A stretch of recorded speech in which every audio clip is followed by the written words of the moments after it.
પટોળા ભાગ 1.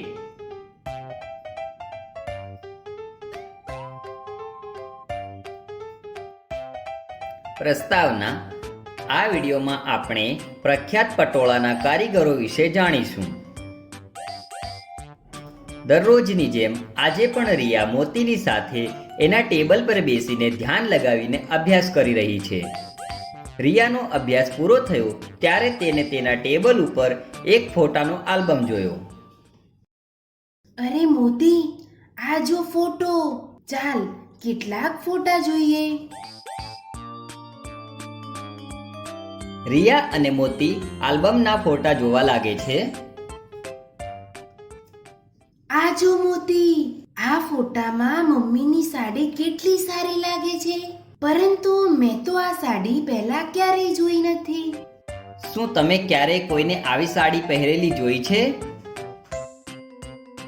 સાડીઓ ઘણા પ્રકારની હોય છે. શું તમને કેટલીક સાડીઓના નામ ખબર છે? જણાવો તો.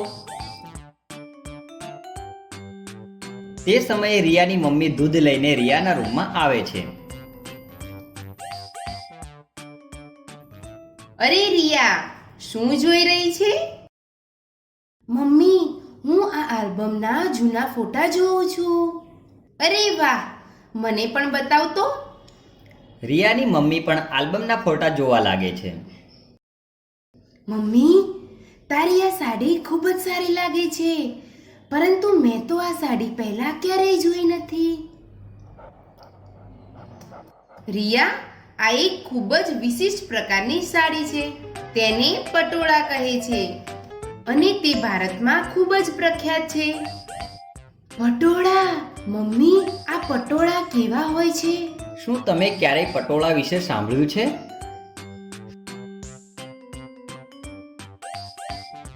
તેને ગુજરાતના જાણીતા પટોળાના કારીગરોએ બનાવ્યું છે. મમ્મી, આ પટોળા શું છે? રિયા, સાળવી પરિવાર દ્વારા કરવામાં આવતું ખાસ પ્રકારનું વણાટકામ પટોળાના નામથી ઓળખાય છે. તે પાટણમાં બને છે. શું તમે જાણો છો કે પાટણ ક્યાં છે? ગુજરાતનો આ નકશો જોઈને કહો.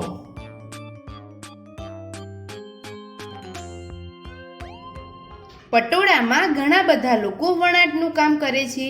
એટલે અહીંયા લોકોના ઘરે રંગબેરંગી દોરાના ઢગલા હોય છે. તો તે ખૂબ જ સુંદર દેખાતા હશે. હા રિયા, અને આ સાડી વણાટનું કામ પાટણમાં થવાના કારણે તેને પાટણના પટોળાના નામે ઓળખવામાં આવે છે. મમ્મી, તેઓ વણાટનું કામ ક્યાંથી શીખ્યા?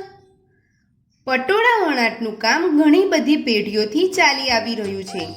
ઘણા બધા કારીગરોએ આ કામ તેમના ઘરના વડીલો પાસેથી શીખ્યું. આ તો ખૂબ જ સારી વાત છે. પરંતુ તેઓ પટોળાને કેવી રીતે વણાટ કરે છે?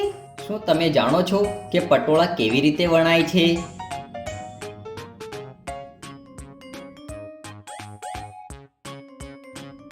શું તમે ક્યારેય પટોળાને વણાટ કરતા જોયા છે?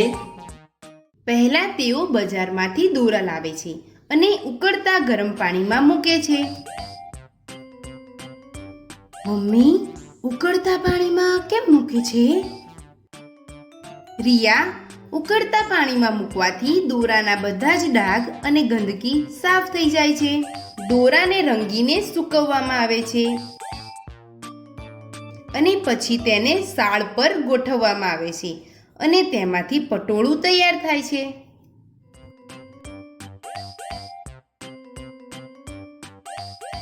પણ મમ્મી, પટોળા ઉપર ડિઝાઇન કેવી રીતે બનાવે છે?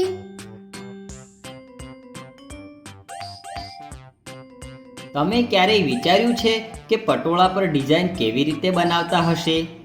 વિચારો વિચારો. સાળમાં ઘણી બધી સોય હોય છે રિયા. ડિઝાઇનની આવશ્યકતા પ્રમાણે સોયને વધારવામાં આવે છે. અરે વાહ, મને ખ્યાલ ન હતો કે આવી સુંદર ડિઝાઇન સોયથી બનાવવામાં આવે છે. અને ઘણી વસ્તુઓ વિવિધ પ્રકારના દોરાથી બનાવવામાં આવે છે. શું વિવિધ પ્રકારના દોરા હોય છે? મને તો ખબર જ ન હતી. રિયાને તો ખબર નહોતી, પણ શું તમે વિવિધ પ્રકારના દોરા વિશે જાણો છો? તમે કોઈ એક પ્રકારના દોરા વિશે જણાવી શકો છો?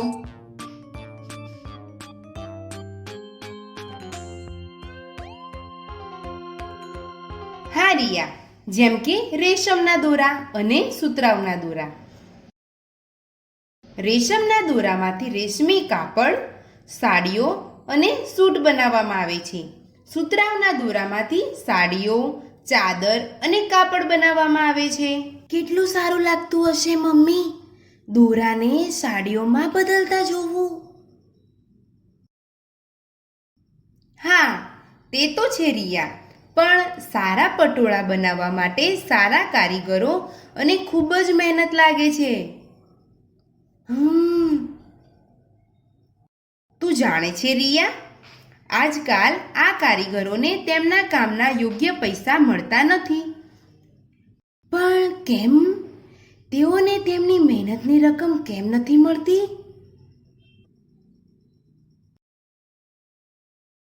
રેશમ ખૂબ જ મોંઘું થઈ ગયું છે અને દુકાનદારો વણાટકારોને ખૂબ જ ઓછા પૈસા ચૂકવે છે અને તેઓ તેને શહેરોમાં જ વધુ પૈસા માટે વેચે છે.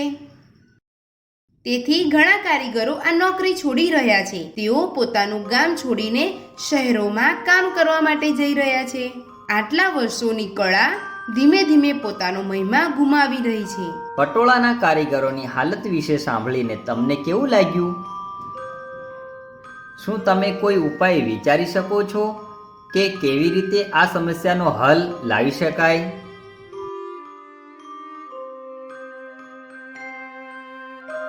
પણ તું દુઃખી ના થા રિયા, આજે પણ કેટલાક એવા કારીગરો છે જે તેમની કલામાં ખૂબ જ વિશ્વાસ રાખે છે અને પટોળા બનાવે છે. ત્યારે તો ખૂબ જ સારું છે મમ્મી. મોતી પણ આ સાંભળીને ખૂબ જ ખુશ થઈ જાય છે. મમ્મી, શું હું તારું પટોળું જોઈ શકું છું? હા, સારું રિયા, ચાલ ત્યારે જોઈએ. ચાલ મોતી, આપણે મમ્મીનું પટોળું જોઈએ.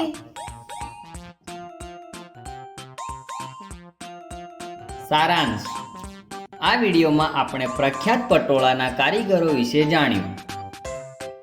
હવે પછીના વિડીયોમાં આપણે કોણ કોની પાસેથી તેમના કામ વિશે શીખે છે તે જોઈશું.